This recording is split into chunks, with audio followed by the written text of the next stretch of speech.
You've been lied to about the end of the world. You think the threat is a monster with rotting skin that wants to eat your brain because of some primal hunger. That is a fantasy for children. Real hunger is a calculation. Real hunger is an audit of your body's energy reserves against the cost of your capture. I watched a man die yesterday because he was successful. In the old world, his 250-pound frame was a sign of wealth, of access to surplus. In this world, he was just a high-yield investment. The thing that killed him didn't chase him. It didn't even run. It just waited until he was within a 3-meter radius, calculated the caloric payout of his adipose tissue against the 5 seconds of movement required to reach him, and closed the deal. It was a trade, a biological transaction. And the man lost everything because he was too profitable to ignore. This is the reality of the metabolic ROI. Most people call them zombies, but I call them the accountants. The virus doesn't drive them into a frenzy. It does the opposite. It puts them into a state of extreme energy conservation. They stand perfectly still in the streets, in the parks, in the aisles of grocery stores. They look like statues. Their heart rate drops to 3 beats per minute. Their body temperature stays just high enough to prevent tissue necrosis. They aren't dead. They are just waiting for a return on investment. If you are a 100-pound runner with 5% body fat, you can walk right past a crowd of them. They won't move. They won't even blink. Why? Because the energy it would take to catch you is more than the caloric value of your lean muscle. You are a bad trade. You are a liability. But if you are carrying a backpack full of canned goods, or if you've spent your life enjoying a high-calorie diet, you are a target. You are a walking bank vault. And in a world where energy is the only currency left, these things are the ultimate debt collectors. I spent the first 8 days of the collapse in a high-rise in downtown Chicago, watching the logic of the system play out through a pair of long-range binoculars. The news was still broadcasting at the time, talking about acts of mindless violence. They were wrong. There was nothing mindless about it. I saw a woman trying to carry a crate of bottled water across an intersection. She was notable, well-nourished, and carrying a heavy load. There were 50 accountants standing in that intersection. They had been there for hours, as still as the streetlights. The moment her foot hit the asphalt, 3 of them calculated that her total caloric value, including the effort reduction of her carrying the water, was worth the burst of energy required to intercept her. They moved with a terrifying robotic precision. No wasted motion, no screaming, just a high-speed sprint that ended the moment they secured the asset. Survival is no longer about courage. It is about your metabolic profile. I had to learn this fast. My name is Miller. Before the world broke, I was a logistics consultant. I optimized supply chains for retail giants. Now, I optimize my own body. I spent 6 months before the market crash getting down to a body fat percentage that would make a marathon runner look bloated. I stripped my life of everything that wasn't a functional necessity. I don't carry a backpack. I don't carry extra clothes. I carry a small, concealed blade and a single pouch of high electrolyte salts. Every gram I add to my frame is a signal to the accountants. Every extra pound is an invitation for an audit. The city is a forest of these things now. You can walk through Millennium Park and see hundreds of them standing on the grass, their heads tilted slightly toward the sound of distant movement. They are listening for the heavy. That's what we call the people who haven't adapted, the ones who still think they can hide behind a wall of supplies. But your supplies are your death warrant. The scent of cooking fat, the sound of a heavy gait, the sight of a well-clothed survivor, these are all data points. I walked past a group of 4 accountants this morning near a derelict gas station. They were positioned in a tactical diamond formation, though I doubt they knew it. They were just spaced for maximum coverage. I was moving at a steady, low-impact pace. I didn't breathe through my mouth.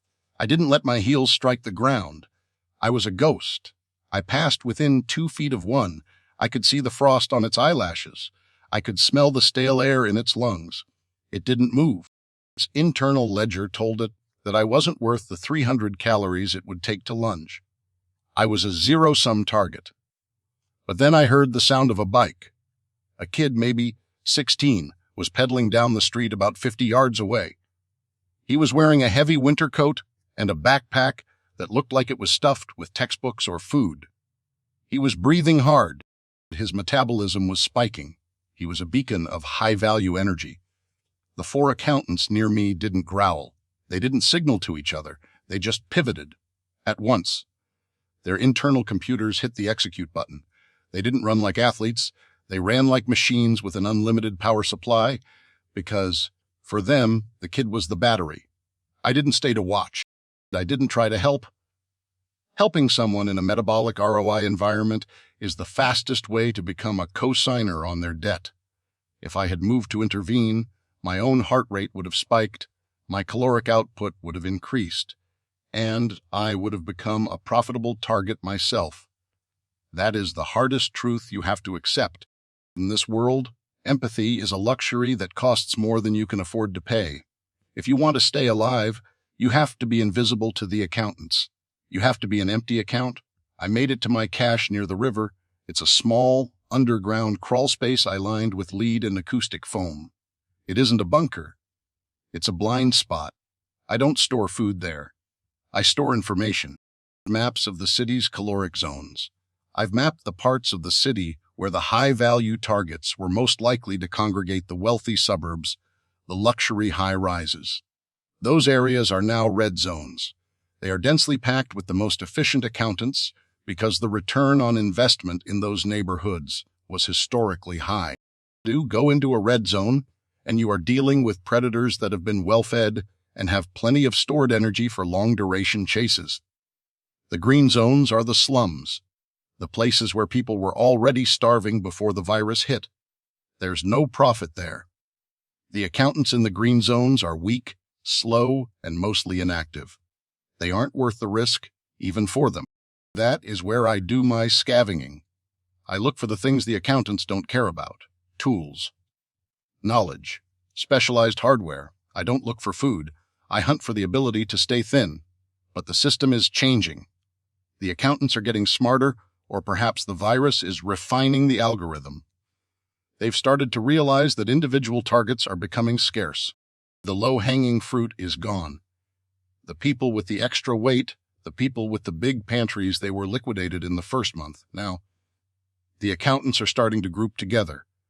They are pooling capital.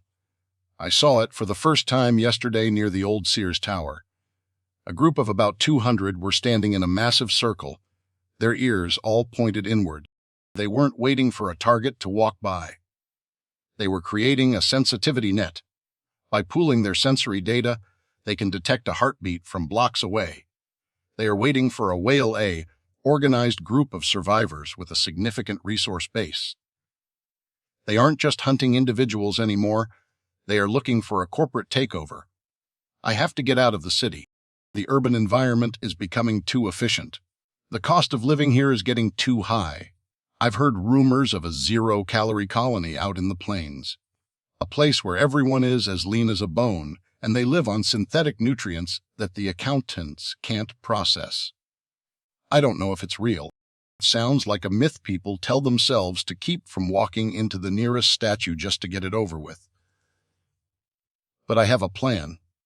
I've been tracking a specific accountant, a former athlete, by the look of his frame. He's been standing near the entrance to a pharmaceutical distribution center for 3 weeks. He hasn't moved a muscle. He's the most efficient predator I've ever seen. I've been feeding him. Every night I leave a small piece of suet, just enough to keep his energy levels high, but not enough to trigger an attack. I'm not doing it out of kindness.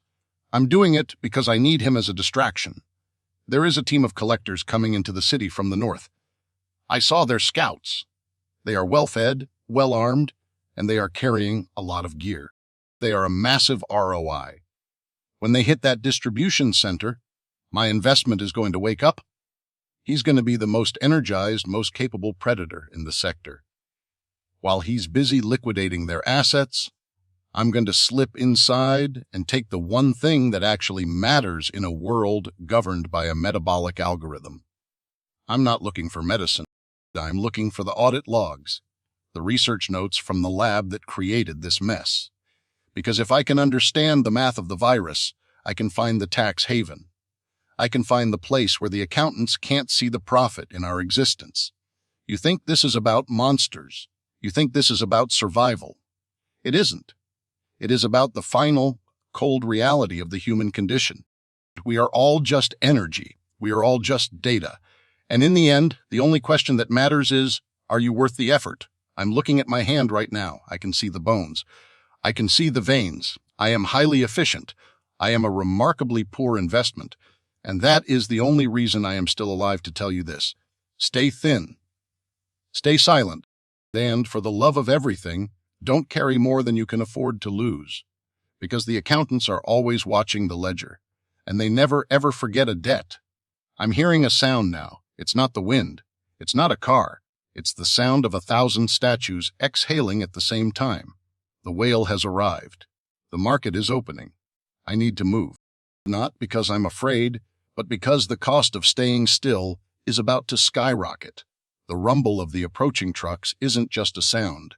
It's a vibration in the marrow of my bones. It is the heavy, rhythmic thrum of an internal combustion engine that hasn't been tuned for efficiency, because the owners still think they have fuel to burn.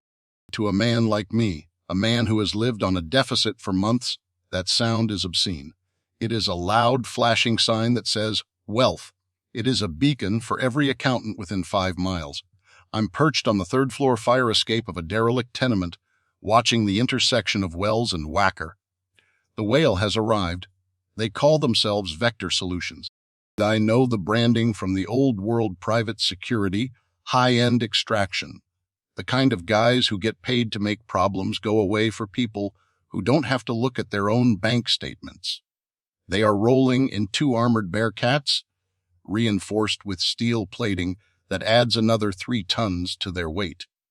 They are burning calories just to move their own protection. Behind the lead glass viewports, I can see them. They are geared in full tactical kit. Kevlar, ceramic plates, communications arrays. They look like soldiers, but to the things standing in the street, they look like a massive, unhedged risk. Each of those men weighs at least 200 pounds. Add 40 pounds of gear and the metabolic heat of 10 men crammed into a steel box, and you have a biological signature that is screaming into the atmosphere. The accountants in the intersection haven't moved yet. They are still in sleep mode. But I can see the subtle shift in their posture. Their heads are beginning to tilt, following the heat signature of the exhaust pipes. They are running the numbers. The cost of breaching that armor versus the caloric density of the meat inside. It's a complex calculation. Usually, a Bearcat is a bad trade. Too much steel, too little access. But Vector Solutions is arrogant. They stop the lead vehicle 30 yards from the entrance of the pharmaceutical distribution center. They think their noise and their armor will keep the statues at bay. They think they can establish a perimeter with flash bangs and intimidation. They still think the accountants have a nervous system that responds to fear. They don't.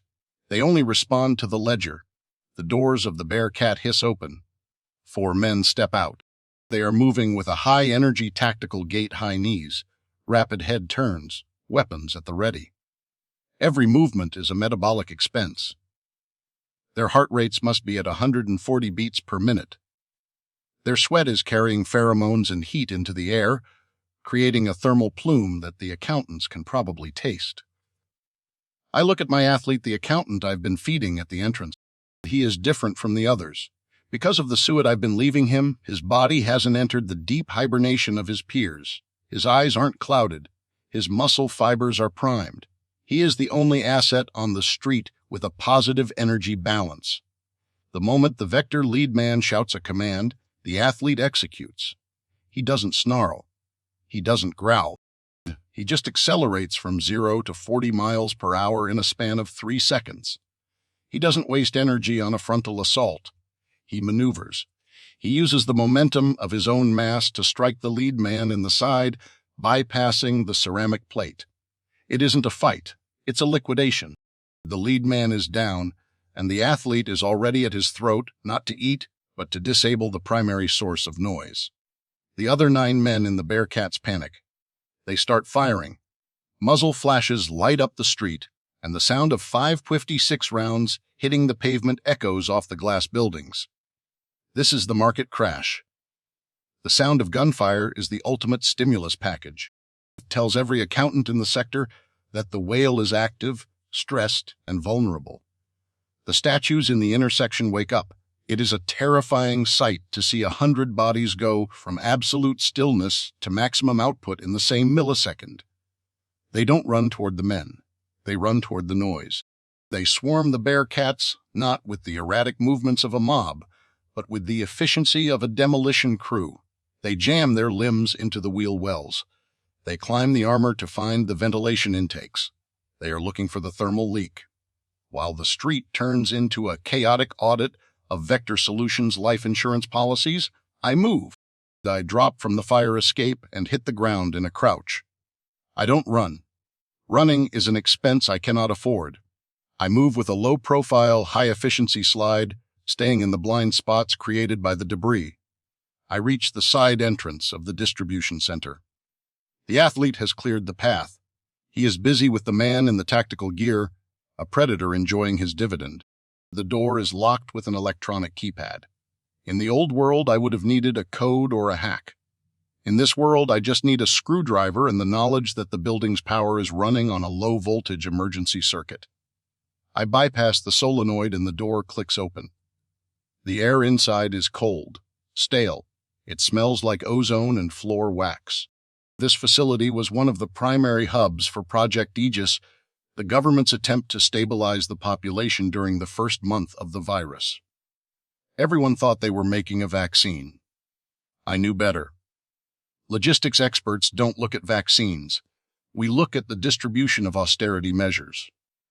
I navigate the hallway using a low-lumen red light. White light is too high an energy signature. I find the central server room. It's a reinforced cage in the heart of the building. The door hasn't been breached. The accountants outside don't care about servers. Servers don't have body fat. I hook my handheld drive into the terminal. The screen flickers to life. Access denied. Provide audit authorization. I don't have a password, but I have the logic. I enter the override for total liquidation protocol. It's the code used when a company goes bankrupt and the assets need to be cleared for the creditors. The system recognizes the command. It thinks the world is just another corporation closing its doors. The files start to download. Audit logs Sector 7. Metabolic baseline assessments. I start reading the raw data as it scrolls. My blood turns colder than the air in the room. The virus wasn't a mutation. It wasn't an accident. It was a programmed response to a global resource deficit. The logs show the projections from 3 years ago. The population was too high. The caloric production was too low. The math showed a total collapse of the food chain by 2027. The vaccine they were working on wasn't meant to kill the virus. It was meant to optimize it. The goal of the virus was to create a human that could exist on near-zero resources. The accountants aren't a mistake. They are the success story. They are humans who can survive for years on a single meal. They are the ultimate sustainable population.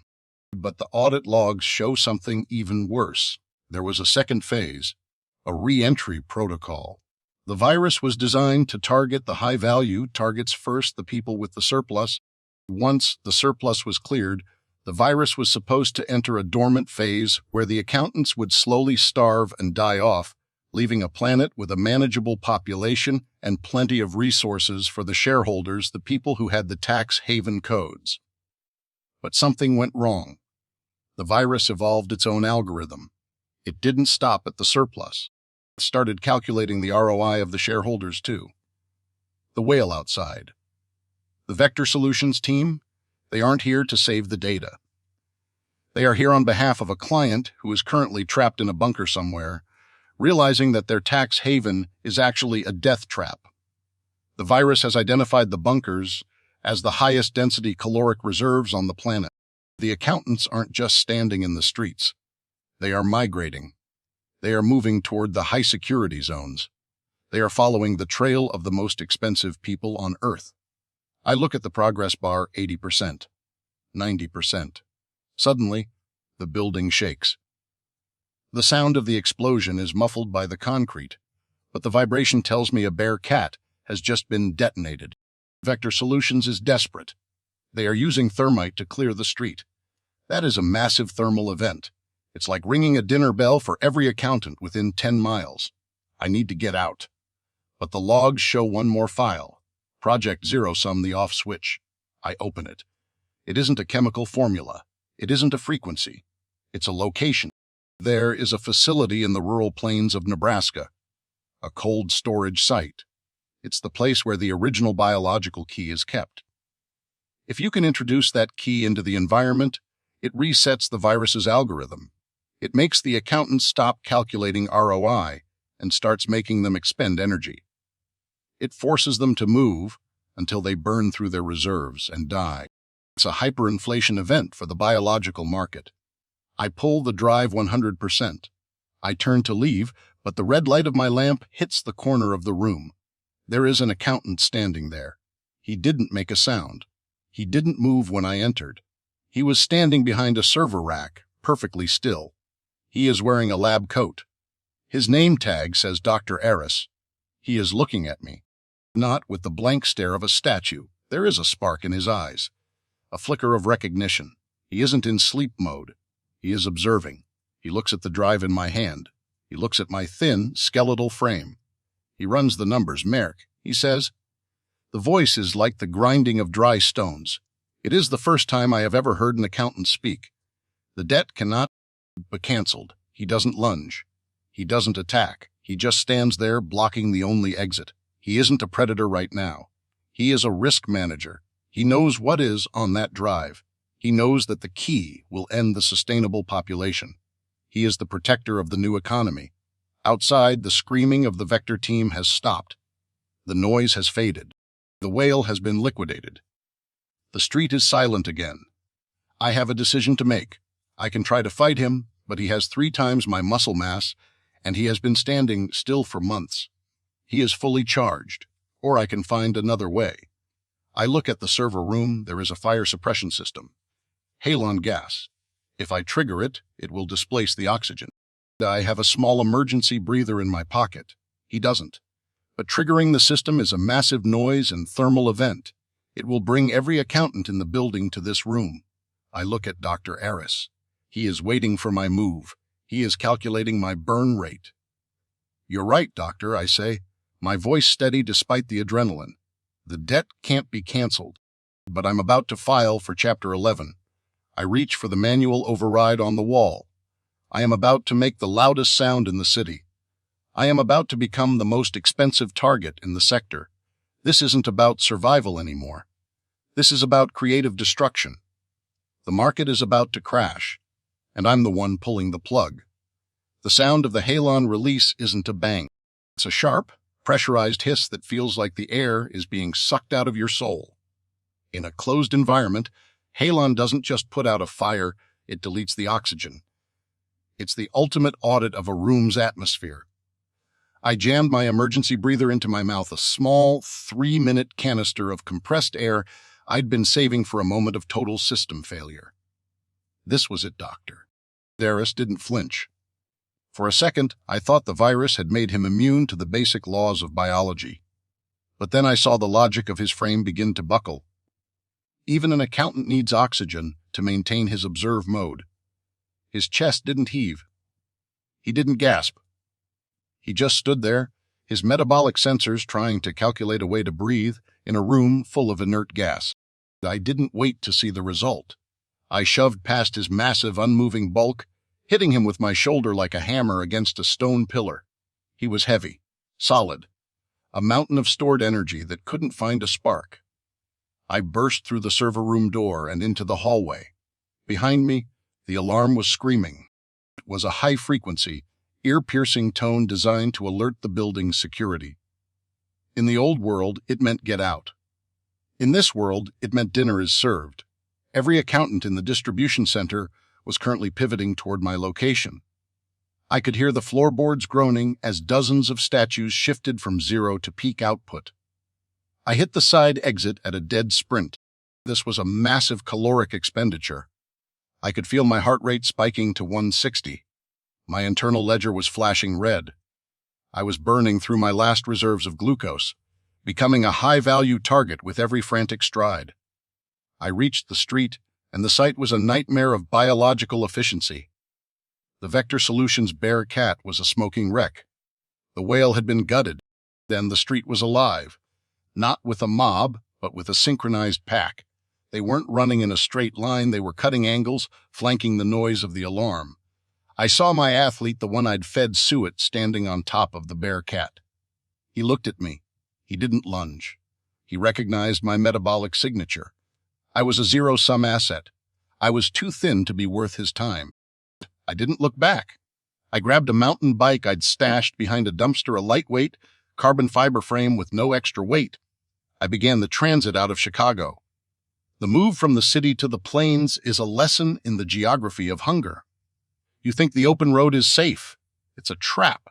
In the city, the accountants are densely packed, but their sensory range is limited by the concrete. On the plains, they can hear a gear shift from 2 miles away. I spent 4 days crossing the state line into Iowa.